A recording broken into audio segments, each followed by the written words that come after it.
Assalamualaikum warahmatullahi wabarakatuh. Waalaikumsalam warahmatullahi wabarakatuh. Alhamdulillahirrabbilalamin. Wabihi nasta'inu ala umuri dunya waddin. Wassalatu wassalamu ala asrofil anbiya wal mursalin.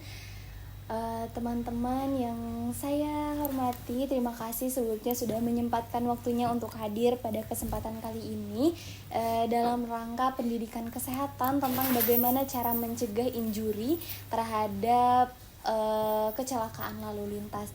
Di sini saya ingin meminta waktu teman-teman sekitar 10-15 menit. Apakah teman-teman bersedia? Sedia. Baik, terima kasih. Baik teman-teman, sebelumnya di sini saya punya bahan bacaan. Teman-teman ketika saya menjelaskan bisa sambil dibaca-baca juga. Nah, di sini saya akan ngejelasin tentang helm bukan sekedar pelengkap, tetapi perannya menyelamatkan nyawa di jalanan. Nah, di sini saya mau menjelaskan kenapa sih helm itu penting bagi orang yang berkendara, terutama pada yang menggunakan motor. Nah, kecelakaan lalu lintas itu merupakan penyumbang angka kematian dan kecacatan tertinggi di Indonesia. Dan pengendara motor merupakan kelompok paling rentan dan cedera kepala menjadi penyebab utama kematian dalam kasus tersebut.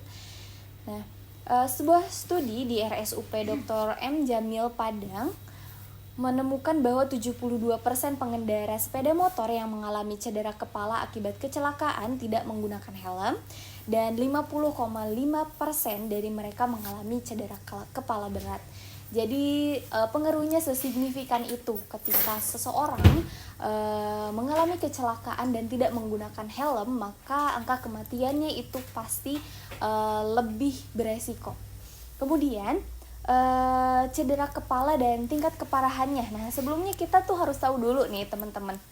Cedera kepala itu merupakan kondisi saat kepala mengalami benturan keras atau tajam. Biasanya terjadi saat tubuh terlempar atau terbentur akibat kecelakaan. Mungkin sudah terbayang ya, tergambar di kepala teman-teman bagaimana cedera kepala itu terjadi. Nah, derajat cedera kepala itu ada 3. Yang pertama, derajat ringan, itu biasanya seseorang mengalami sakit kepala, bingung, atau mungkin bahkan muntah. Dan yang kedua ada sedang. Yang pertama itu penurunan kesadaran, kemudian ada luka terbuka. Dan yang terakhir itu berat. Biasanya ditandai dengan kehilangan kesadaran, kemudian koma dan juga trauma otak. Dan itu bisa saja mengarah ke kematian. Nah, kenapa sih kita tuh harus menggunakan helm? Apa manfaatnya dan gimana sih orang yang pakai helm itu? Nah, helm itu bukan melindungi lebih dari sekedar kepala aja, tetapi yang pertama menurunkan resiko cedera otak parah. Karena kalau otak kita cedera, maka nggak bisa merecovery otak itu sendiri.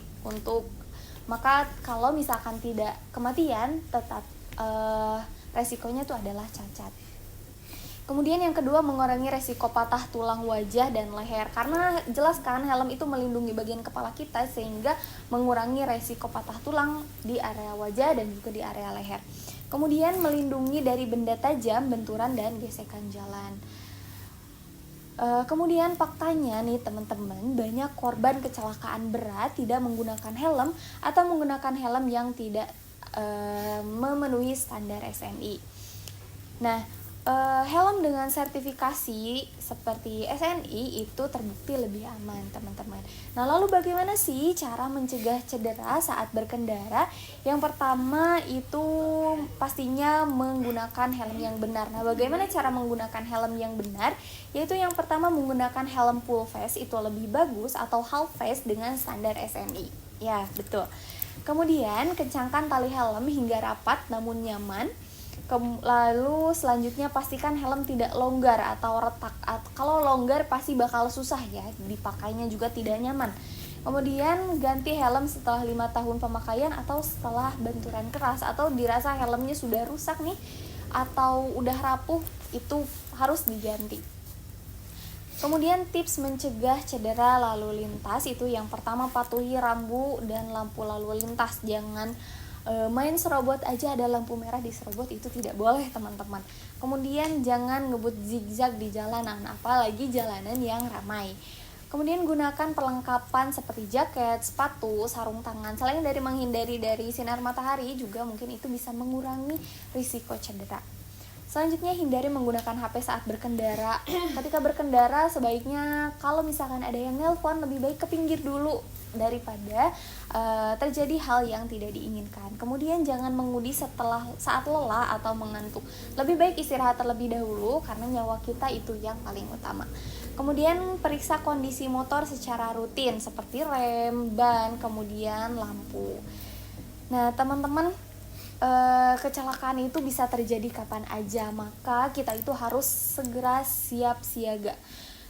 Kita gunakan helm dan berkendara dengan bijak. Kemudian edukasi nih, karena teman-teman sekarang udah dapat edukasi dari saya, teman-teman juga bisa mengedukasi keluarga, adik, kakak itu agar lebih peduli lagi tentang keselamatan, terutama keselamatan berkendara. Nah, dari materi yang sudah saya jelaskan, apakah cukup jelas? Apakah ada yang ingin ditanyakan? Oke, saya harap ini benar-benar jelas ya. Nah, kalau gitu saya izin melakukan evaluasi dari apa yang telah saya sampaikan. Saya ingin bertanya kepada teman-teman, siapapun yang boleh menjawab. Nah, saya mau bertanya, kenapa sih helm itu penting? Ada yang mau menjawab? Izin menjawab. Oke, Kenapa silakan. sih helm itu penting? Karena menurut data yang tadi sudah dijelaskan oleh TEPA bahwa ada 72% kecelakaan lalu lintas itu di mana korbannya itu tidak menggunakan helm. Lalu dari 72% ini 55,5% ini terdapat adanya cedera kepala diakibatkan oleh seorang korban tersebut tidak menggunakan helm, seperti itu. Iya, betul. Cedera kepalanya tuh berat ya ketika seseorang tidak menggunakan helm, dan pahit-pahitnya itu terjadi kecelakaan itu sangat berisiko, mungkin terjadi kematian, dan banyak sekali hal tersebut terjadi di sekitar kita. Oke, teman-teman, setelah dari awal sampai akhir, saya harap materi ini sangat bermanfaat dan bisa diamalkan oleh teman-teman. Selanjutnya kita akan bertemu kembali di hari Minggu, di minggu depan, di minggu selanjutnya, kira-kira jam 11.00. Apakah teman-teman bersedia? Dan saya mau ngejelasin topik selanjutnya itu bagaimana caranya ketika kita sebagai seorang calon tenaga kesehatan menghadapi ketika ada orang yang kecelakaan. Nah, saya mau menyampaikan materi tersebut, dirasa sangat penting untuk kita. Mungkin hanya itu yang dapat saya sampaikan. Terima kasih atas waktu dan perhatiannya. Billahi fisabilillah, wassalamualaikum warahmatullahi wabarakatuh. Waalaikumsalam warahmatullahi wabarakatuh.